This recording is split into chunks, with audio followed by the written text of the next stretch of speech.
ένα business week, πόσο γρήγορα συγχάνει στην καρέκλα του Γενικού Διευθυντή. Ήρθα διευθυντής πωλήσεων και κάθομαι στην καρέκλα του Γενικού Διευθυντή τώρα. Φοβερό. Υπάρχει ανάποδο επιχείρημα, ο Γενικός Διευθυντής έκανε στη θέση του Διευθυντή Πωλήσεων. Εγώ δεν άλλαξα. Θα ήθελα και εγώ με τη σειρά μου να ευχαριστήσω τους ανθρώπους που μου έκαναν αυτή τη τιμή, μεγάλη τιμή, να κάθομαι απέναντι σε όλους εσάς και να μπορώ να σας πω δύο λόγια. Και φυσικά να τους συγχαρώ γιατί αυτός ο θεσμός του Business Week πραγματικά είναι αποτελεί ένα πολύ βασικό συστατικό για την επιτυχία, όπως θα πούμε και λίγο αργότερα. Πράγματι είμαι γέννημα χρηματικών στην Πειραιά. Χαίρομαι πάρα πολύ που βλέπω ότι αυτή η αίθουσα τουλάχιστον είναι η μοναδική που να έχει επηρεαστεί όλα αυτά τα χρόνια.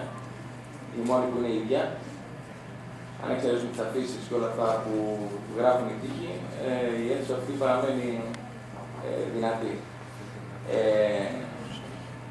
Τι θα πούμε σήμερα. Εγώ δεν θα κάνω μια αναδρομή του τι έκανα και πώς πήγε η καριέρα μου μέχρι τώρα, γιατί θα έχουμε την ευκαιρία να τα ξαναπούμε στις 3 Ιουνίου, νομίζω, αν δεν κάνω λάθος, είναι όταν θα έχουμε και τις ημέρες καριέρας που η Capuri θα είναι εδώ, σαν εταιρεία, οπότε θα μπορέσουμε να έχουμε την ευκαιρία με κάθε ένα από εσάς να τα πούμε. Τι θα πούμε σήμερα. Θα μιλήσουμε λίγο για την εφιστάμενη κατάσταση, τι συμβαίνει αυτή τη στιγμή στην αγορά, ποιος είναι ο ρόλος του MBA, ποια είναι η πορεία μετά το MBA, δηλαδή το ξεκίνημα, και φυσικά πώς συνεχίζει μια καριέρα. Θα ήθελα τη βοήθειά σας, γιατί θα προσπαθήσω να είναι όσο πιο διαδραστική γίνεται η παρουσίαση, να έχω και λίγο τη συμμετοχή τη δική σας στα επόμενα slide. Θα ήθελα να σηκώσετε χέρι βασικά όσοι πιστεύουν ότι υπάρχει κρίση αυτή τη στιγμή στην αγορά.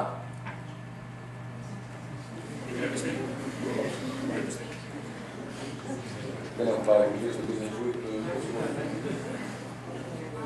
Μάλιστα. Άρα, χαίρομαι που συμφωνούμε. Όντως υπάρχει κρίση. Πόσοι από εσάς πιστεύετε ότι η κρίση αυτή επηρεάζει τις θέσεις εργασίας? Πιο πολύ είναι αυτό. Συμφωνούμε απόλυτα και εδώ.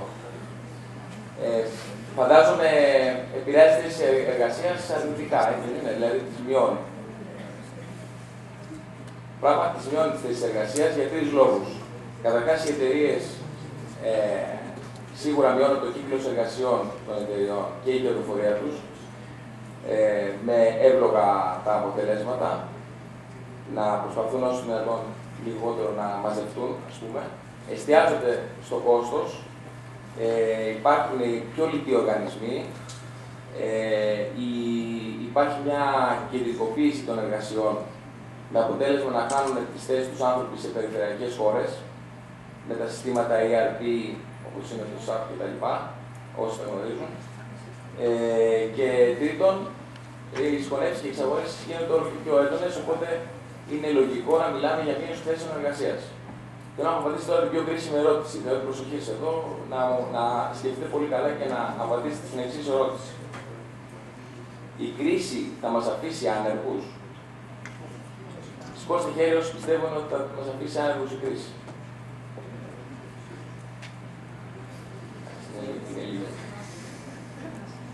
Η αλήθεια είναι όχι σε όλοι παιδιά που πιστεύετε ότι θα μας αφήσει άνεργους, δεν θα μας αφήσει άνεργους η κρίση. Γιατί όμως δεν θα μας αφήσει άνεργους? Το ζούμε πολύ έντονα κάθε μέρα στην εταιρεία και γενικότερα στην αγορά. Ουσιαστικά ο πόλεμος για high professionals και high potentials γίνεται όλο και πιο έντονος. Οι εταιρείες ψάχνουν ανθρώπους οι οποίοι να έχουν όχι μόνο δυνατό επαγγελματισμό, αλλά να έχουν και μεγάλο δυναμικό. Να έχουν υψηλή απόδοση δηλαδή στην δουλειά τους, αλλά και να μπορούν να κάνουν και το κάτι παραπάνω από αυτό που τους ζητείτε.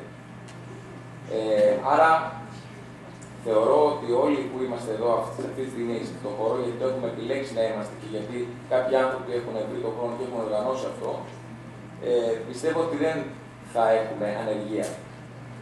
Αυτή είναι η δική μου άποψη και φαντάζομαι ότι είπατε μετά ότι 95% είπατε ότι ισχύει. Λοιπόν, ποιος είναι ο ρόλος του MBA?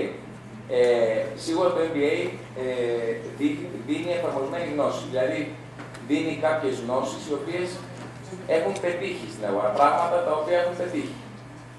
Έτσι. Δεν σας λένε οι καθηγητές σας, δεν μας είπαν οι καθηγητές μας πράγματα τα οποία δεν έχουν πετύχει στην αγορά. Επίσης δεν δίνει μόνο αυτό, δεν σου δίνει μόνο τη γνώση, αλλά σου δίνει και τον τρόπο που μπορείς και τους τρόπους που μπορείς να ψάξεις να αναζητήσεις γνώσεις. Κάποιος που δεν θυμάται όλο το βιβλίο απ' έξω, συγγνώμη που το πω αυτό και αλλά θα έχει το βιβλίο του εκεί και θα μπορεί να ανατρέξει ανά πάση στιγμή. Άρα σου δίνει τη δυνατότητα να ανατρέξει το βιβλίο. Επίσης, αγωνίζει, αν θέλετε, αναπτύσσει τις ικανότητες του κάθε ανθρώπου. Ποιες είναι οι πιο σημαντικές ικανότητες? Μία είναι πάρα πολύ σημαντική. Είναι η ικανότητα για αναλυτική σκέψη. Έχει πάρα πολύ μεγάλη ουσία και θα το δείτε στο μέλλον να σκέφτεται κάποιος άνθρωπος αναλυτικά. Ένας μεταπτυχιακός φοιτητής μαθαίνει να σκέφτεται αναλυτικά. Πόσο κερδίζω εάν κάνω αυτή τη συγκεκριμένη πράξη? Τι θα μου αποφέρει αν κάνω αυτό? Απλά πραγματάκια τα οποία πολλές φορές τα απλά είναι τα δύσκολα. Επίσης, επαφές και networking. Ίσως είναι από τα πιο σημαντικά πράγματα που σου δίνει ένα μεταπτυχιακό και ειδικά αυτό που λέμε σύλλογος αποφύτων, MBA Society, γνωριμίες με την αγορά, με τις εταιρείες και σου δίνει φυσικά και μια ταυτότητα. Γίνεσαι απόφυτος στο Πανεπιστημίο Πειραιά.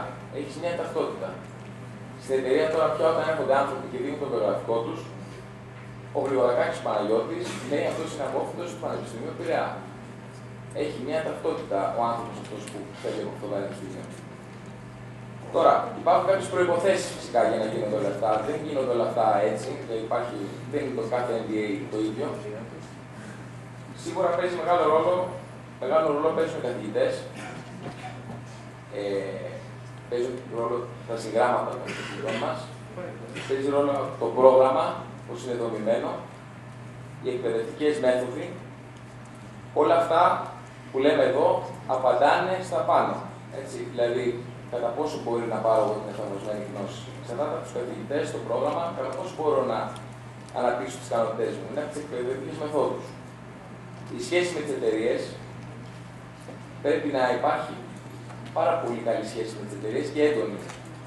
Πρακτική άσκηση στις εταιρείες μέσω των πανεπιστημίων. Το alumni. Φαντάζομαι ότι δεν υπάρχει κάποιος εδώ που να μην γνωρίζει τι είναι alumni και ίσως υπάρχει κάποιος. Το alumni είναι ο σύλλογο, γενικότερα ο Παγκόσμιος Σύλλογος Αποφύτων, αυτό που λέμε ότι είναι φεύγοντας από το alumni για παράδειγμα του Harvard είναι το πιο δυνατό alumni. Έχει καταδείξει να είναι σαν στοά, ας πούμε. Έτσι. Το Πανεπιστήμιο του Πειραιά είναι η δεύτερη στοά, η μεγαλύτερη. Στην Ελλάδα. Λοιπόν, η φήμη του Πανεπιστημίου. Πιστέψτε με, όσο πιο μεγάλες επιτυχίες έχουν οι απόφοιτοι του Πανεπιστημίου Πειραιά, τόσο πιο καλή φήμη από το Πανεπιστήμιο. Το επίπεδο των εισακτέων, μεγάλο ρόλο. Είπε πριν κάτι πάρα πολύ σωστό ο Γιωργόπουλος, όσο πιο πολύ πιέζονται οι άνθρωποι που μπαίνουν στο μεταπτυχιακό και όσο πιο πολύ προσεκτική γίνεται η επιλογή τους, τόσο πιο υψηλό είναι το επίπεδο του Πανεπιστημίου Πειραιά και του μεταπτυχιακού προγράμματος. Και φυσικά κάτι το οποίο είναι πάρα πολύ βασικό είναι η διάκριση κατά και μετά. Δεν φτάνει πια να δουλεύουμε smart. Πρέπει να δουλεύουμε και hard. Δηλαδή, δουλεύουμε σκληρά και έξυπνα. Πιο παλιά και στις πωλήσεις ακόμα μπορούσε να δουλέψει και λίγο έξυπνα. Τώρα πια πρέπει να δουλέψει σκληρά. Το ξεκίνημα. Πολλούς από εσάς πιστεύω